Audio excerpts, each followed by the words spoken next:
ang ultimate naman talaga na gusto nating mangyari sa buhay natin ay maging masaya.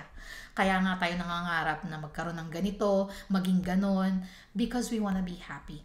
So whatever is making you happy, no matter how big, no matter how small, wag kang magpapa-apekto sa mga sinasabi nila. Hindi ka magkakamaling mahalin mo at bigyan mo ng pagmamahal ang pamilya mo. Pakiramdam mo lahat ng nangyayari sa'yo pangit, hindi ka nag-iisa.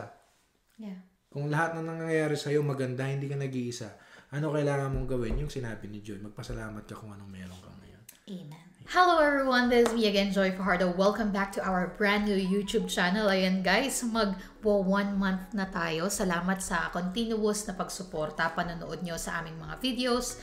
Sana na-entertain, napapasaya, na-i-inspire, nabibigyan namin kayo ng pag-asa sa inyong pang-araw-araw na buhay. At kung kayo po ay bago sa aming channel, please don't forget to like, subscribe, share this video to your friends para naman good vibes din sila. Again, welcome back to our Chill Chat Tuesday with Joy and Kicks. So for today, ano nga ba ang ating pag-uusapan? So we have a very interesting topic sa araw na to na very generic na question na nakita namin na ay maganda to ang pag-usapan. Ang ating topic for today ay what is or are the best and worst advice that we have been given, we have received. Ayan. Ikaw muna. Ako na naman. Siyempre. Sa best muna tayo. Na-receive ko yung advice na to dun sa father ko, yung tumayong tatay ko. Kasi, yung mga nanonood naman siguro ng videos mo dati, alam na galing ako sa broken family. So, hindi ko na kilala yung father ko mula nung sanggol ako. Tapos, lumaki ako na may 2 nanay at may isang tatay. Yung tatay ko is yung tito ko. Alam ko na ikwento ko na dati sa video mo to. Pero para sa mga bago lang dito sa channel ni Joy, sa buhay ni Joy. So yun. Naalala ko lang noon, na nagkaisip-isip na ako, parang bigla lang namin pagkwentuhan. Di ba madalas kami yung nagmamotor kami. Tapos sabi ng tatay sa akin noon, wag mong kakalimutan na tulungan mo pag ikaw ay umangat sa buhay, yung nanay mo. Pangalawa, ang sabi niya, huwag ka rin magtatanim ng sama ng loob sa totoo mong tatay. Sinabi ni tatay yun.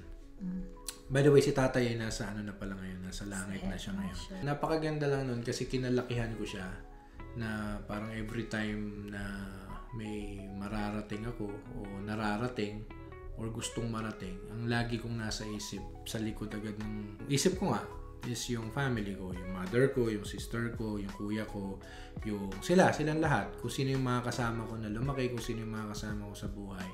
Sila yung palaging nasa isip ko dahil dun sa advice na binigay ni tatay na yun. Nakakatuwa lang din kasi ngayon, nare-realize ko, parang ang hirap din pala nung ginawa ni tatay sa amin nun. Si tatay kasi ay asawa ng tita. Ayun pala, yeah. Yun. Okay. Hindi sila blood related at all. So, ang tita ni Kiko at ang nanay ni Kiko, magkapatid. So, asawa ng tita niya, si tatay. So, hindi sila blood related at all. Yun. Ang nasa isip ko lang, parang ang hirap pala nung ginawang desisyon ni tatay dati. At saka hindi lang ikaw. Saka hindi lang ako, tatlo kami. Tatlo sila na pinag-aral hanggang college, diba? Hanggang college. So yun nga, parang ang nasa isip ko lang, parang ang hirap pala ng decision niya dati na ibigay sa amin yung pagtulong na yun. Pinaaral kami, pinalaki kami na maayos, tuwing Pasko may bago kaming mga gamit. So hindi talaga ako lumaki na kulang sa atensyon at pagmamahal. Sobra-sobra pa. Yes. Yan. So nakakatuwa yun. Tapos yun nga, yung na huwag kakalimutan yung nanay ko. Dating ng panahon na kaya ko nang tumulong. So tumatak talaga sa isip ko yun. Pati yung sinabi niya na huwag ako magtatanim ng sama ng loob doon sa tunay kong tatay. Which is hanggang ngayon naman talaga. Wala talaga. Kasi napuna naman niya yung pagmamahal ng isang ama sa akin. Napuna naman niya lahat ng pangangailangan ko bilang bata hanggang sa lumaki ako. So hindi ako nagkaroon ng kahit anong tampo dahil sa advice na yun. Yung random lang talaga yun, totoo yun, pag nagmumotor kami. Tapos ang kagandahan pa ngayon, kasi may pamangkin ako, so maybe 2 akong pamangkin na lalaki na malapit sa akin. Kaya advice ko yung advice na ibinigay sa akin ni tatay noon. Na parang kahit anong mangyari, ang pamilya is pamilya, hindi ka kailangan magtanim ng sama ng loob sa pamilya mo. na marami kang makikita online na parang kailangan mong mag-cut ties kahit family ano mo na. So parang sa akin, hindi ako masyadong agree doon. Siguro sa iba yung mga experiences nila. Pero sa amin talaga, hanggang ngayon ipapasa ko yung advice na yun dun sa pamangkin ko at ipapasa ko pa yun kung sakali man na makakilala ako ng mga tao na may same situation sa akin o humihingi ng payo sa akin about sa mamahal o pagtulong sa pamilya. So, yun lang, napaka-importante sa akin na ibigay yung pangangailangan ng pamilya mo. Kahit walang-wala ka na lang, ganun, may maibigay ka pa rin. Sabi nga ni Joy, ang hirap mamili pagka para sa sarili mo. Pero kapag para sa ibang tao, napakadali yung $300, no? Yeah, parang $300 lang yan. Okay lang, bili mo na. No? Diba? Pero pagka sa amin ni Joy, $100 yan, saka na lang. Yeah, totoo. So, yun lang. Yung sa akin sa advice, yun. At tatanawin ko pa rin na pinakamagandang advice yun kahit kailan kasi hindi ka magkakamaling mahalin mo at bigyan mo ng pagmamahal ng pamilya mo. Amen. Amen. Yes. Diba? So sa akin naman, nung high school ako, may nagsabi sa akin. So nung high school kami, may nakapagsabi sa akin na kapag daw mag-i-aim ka. Achiever. Kung mag-aim ka daw doon sa pinakamataas. So kasi kami nung high school, ang ano niyan ay principals list, outstanding, superior, excellent. Ayan. Dito po kasi sa Canada, hindi uso yung mga ganun-ganun. Pag graduation lang, tsaka may mga salutatorian, valedictorian. Pero before that, hindi nila pinipressure ang bata talaga na kailangan top 1 ka, top 2 ka, ganyan. Pero sa Pilipinas kasi may mga ganung rankings, di ba? So, yun, sabi ko kay, ewan ko ba, 4th year ba tayo nun? Parang 4th year high school. Sabi ko, kahit outstanding lang, pwede na yung parang, or principals list lang, basta pumasok ako, masaya na ako, ganon. Yung parang, hindi ko, yung minimum, bare minimum, kasi, syempre, nagsiset ka ng expectation mo. Yun yung sa akin na, sana, kahit principals list, masaya na ako. Tapos, sabi sa akin ni Kiko, ayan, siya yung nagsabi sa akin. Pala yung nag-advise na. Oo. Sabi niya sa akin, kapag mag-aim ka, doon na sa pinakamataas. I-aim mo na maging excellent ka kasi pag walang excellent, may outstanding. May superior. Tapos pag hindi ka naging superior, meron pang outstanding. Pag hindi ka naging outstanding, may principals list pa. Pero kung ang i-aim mo ay principals list, kung hindi ka pumasok doon, wala na. So yun parang lahat, may apply mo yun sa lahat ng part ng buhay mo na talagang always aim for the best. Kahit sa mga schools, hindi ka sure kung papasok ka sa top 1 school na gusto mong applyan. Gusto mong mag-Harvard, hindi ka sure. I-aim mo pa rin ng Harvard. Kasi pagkatapos ng Harvard, hindi ka man dun pumasa, meron pang second best school, meron pang third best school. Pero kung ang i-aim mo ay yung third best school, paano na, 'di ba? Parang 'yun, kahit saang parte ng buhay, 'yun talaga ay very applicable. 'Yun. Kaya doon actually sa sa vows, hindi 'yun maintindihan ng iba. Actually mahaba yung vows ko, iniklian ko 'yun. Kaya hindi nila gets. Baka nga kahit ikaw hindi mo na gets eh. Anong part doon? Ang lalim, 'di ba? Anong part niya doon? Sabi ko, I only wished for an outstanding boyfriend. But today God gave me an excellent husband. Aww. Yun yung ibig sabihin nun. So, nagets ko naman yun. Nagets mo yun? Kasi mahaba yung ano na yun. Iniklian ko na nga kasi sobrang haba na nung wedding vows ko. Ayun. So, yun yung isa sa mga best advice. So, kahit saang bagay, minsan, sinabi ko na rin to sa video, sa vlog before na habang ikaw ay tumatanda, nagiging realistic ka na. 'Di ba? Dati ang pangarap mo, gusto mong tumira sa palasyo, as you age, nagiging mansyon na lang. Tapos pag nagkatrabaho ka na, bahay na lang. Pagka hindi talaga kaya yung bahay, kubo na lang, yung ganun. Parang nagiging mas realistic ka over time. Pero yung advice na yon, ang sinasabi nun sa akin is, stop being parang always stay with a young mind na mag-dream ka as if the world is yours, diba? Endless talaga ang possibilities. Huwag kang mag-conform sa status quo. Huwag kang mag-conform sa kung ano yung nakikita mo lang sa paligid mo. If you wanna be more, be more. Pero kung masaya ka naman, kung nasaan ka at kung ano ka, then yun ang ultimate naman talaga na gusto nating lahat na mangyari sa buhay natin ay maging masaya. Kaya nga tayo nangangarap na magkaroon ng ganito, maging ganon, because we wanna be happy. So whatever is making you happy, no matter how big, no matter how small, wag kang magpapa-apekto sa mga sinasabi nila. So yun yung isa sa mga best advice na na-receive ko. Kaya thank you so much for being my advisor. Masaya, di ba? Masaya yung mga advice na na-receive namin. Doon ngayon tayo sa worst. Actually, nahirapan kaming mag-isip sa worst kasi lahat naman ng advice ay well-meaning. Wala naman silang imimin na in-advise nila yun para ma-harm ka, di ba? So, mahirap. Pero, ito yung nagkasundo kami na parang ito yung isa sa mga advice na talagang hanggang ngayon hindi siguro, parang para sa akin is hindi namin siya i-advise sa iba. Na-receive namin siya. Ang advice naman is a gift. Tatanggapin mo siya, bubuksan mo siya, babasahin mo siya, pakikinggan mo siya, but at the end of the day, nasa sayo kung gagamitin mo yung gift na yun or i-standby mo muna dyan, baka mamaya magamit ko yung advice na yun. Diba? Ito yung isa sa mga advice isa sa mga gift na na-receive namin, na binuksan namin, pinakinggan namin. Pero at the end of the day, hindi siguro namin siya maireregalo din sa iba. Tama. Pero dumating tayo sa point na gusto dapat pala binuksan natin yung gift na yun. Diba? Pero nagtiwala tayo dun sa kasabihan na sa right timing na. Diba? Sige. Sabihin mo na kung ano yung advice na yun. Yun nga pala, nagkalimutan tayo. So yung advice na na-receive namin na yun is yung pagkakasal namin, mag-baby na kami. Yes. Yan. Kasi sa kaalaman yung lahat, nag-work kami ni Joy sa Singapore. Hindi pa kami kasal noon. So umuwi kami para magpakasal.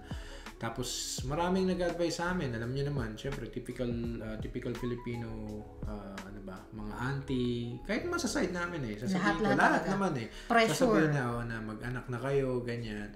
Pero kami ni Joy, nag-intay kami ng ilang taon pa bago kami nag-start na mag-decide talaga na sige, gawin na natin to. Mag-baby na talaga tayo. Try natin. Although, yun nga, nung time na gusto na namin, ito yung pinakamahirap na part, no? Ito yung kumbaga parang ito yung pinaka na-test tayo, di ba?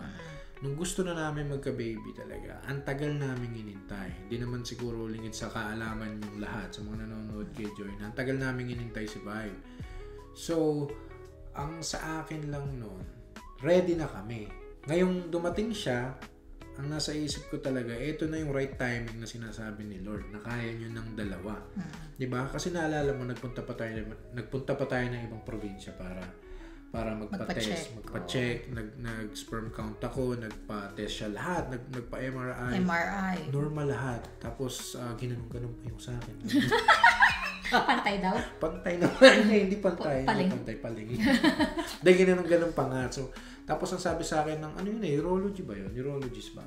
Parang gano'n lang, yung advice sa akin, wala kayong problema parehas, na test natin lahat. So, yung right timing lang talaga na pinangahawakan namin ni Joy hanggang sa ibinigay nga sa atin, di ba? Pero yung proseso ng pag-iintay, guys, alam ng mga kaibigan namin yun na halos parang sabi ko nga sa inyo, gusto na pala namin buksan yung regalo dati na sana nag-baby na tayo noon. Sana noon pa lang pinlano na natin to. Pero ngayon na nandito kami sa punto na to, alam ko na ito yung right timing. Alam ko na ito yung time na mas kaya na namin dalawa. Anong masasabi mo, Miss Joy Alberta?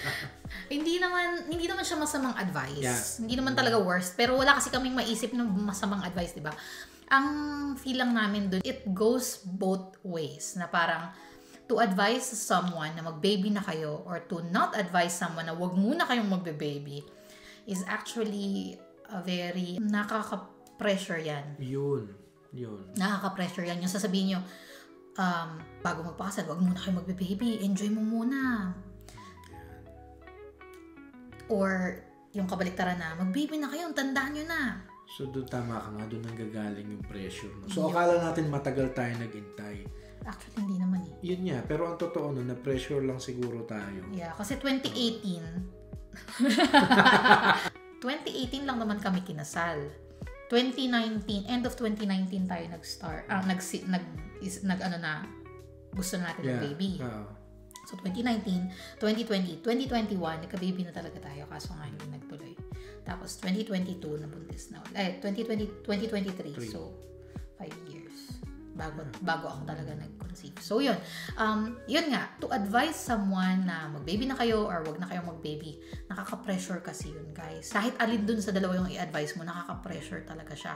Kaya nung meron kaming isang kaibigan na naringgan namin na in-advise ng ganun, sabi ko lang, quietly lang naman ako.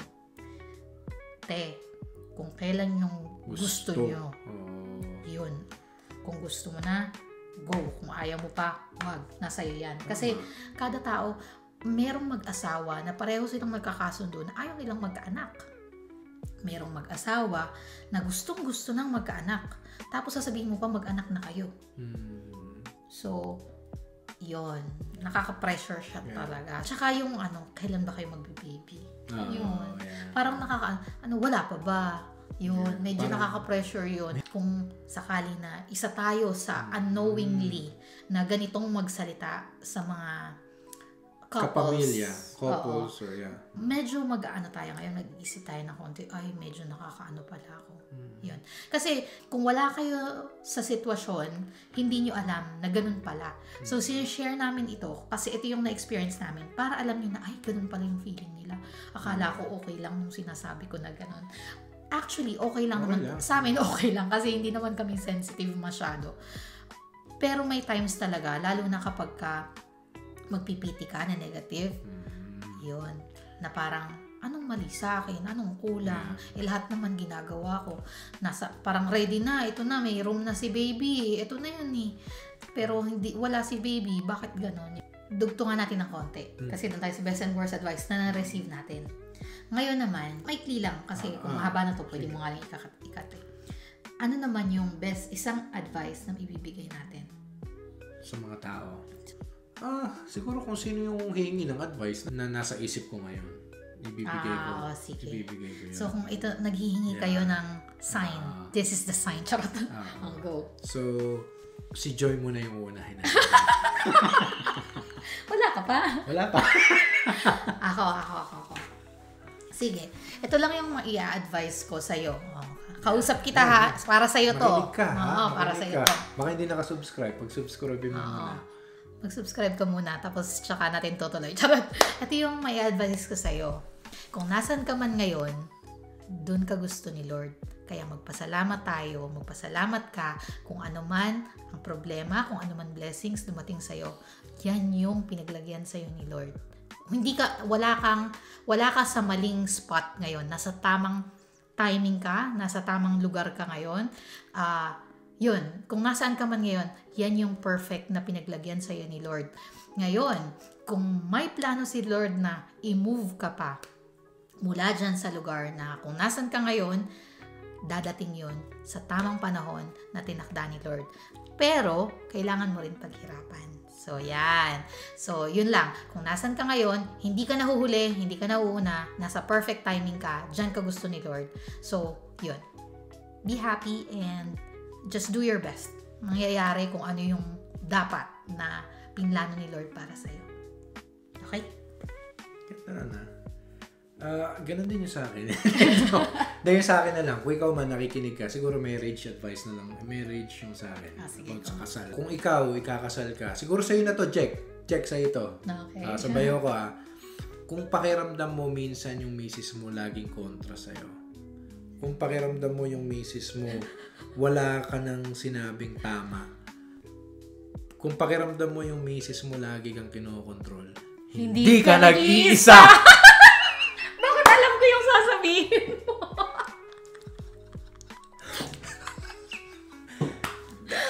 Yun yung sa akin. Pero hindi, totoo yun. Kasi lahat na naiisip mo, meron na nakaisip niyan. Lahat ng ginagawa mo, meron na nakagawa niyan. Kasi umikot lang tayo sa mundo. So kapag ka nahihirapan ka ngayon, merong taong nahihirapan at merong tao na pinagdaanan na yung pinagdaanan mo. So ngayon, ang tignan mo, yung mga tao na pinagdaanan, yung mga dinaanan mo rin, tignan mo kung nasaan na sila ngayon. Kasi ang buhay daw, bilog lang yan. Hindi naman daw seryoso ang buhay at hindi mo naman talaga dapat seryosohin ang buhay. Ang buhay ay umiikot lang. Minsan masaya ka, minsan malungkot ka, may magandang nangyayari, may pangit na nangyayari. Kaya hindi ka nag-iisa. Kung pakiramdam mo lahat ng nangyayari sa'yo pangit, hindi ka nag-iisa. Yeah. Kung lahat ng nangyayari sa'yo maganda, hindi ka nag-iisa. ano kailangan mong gawin, yung sinabi ni Joy, magpasalamat ka kung anong meron ka ngayon. Amen.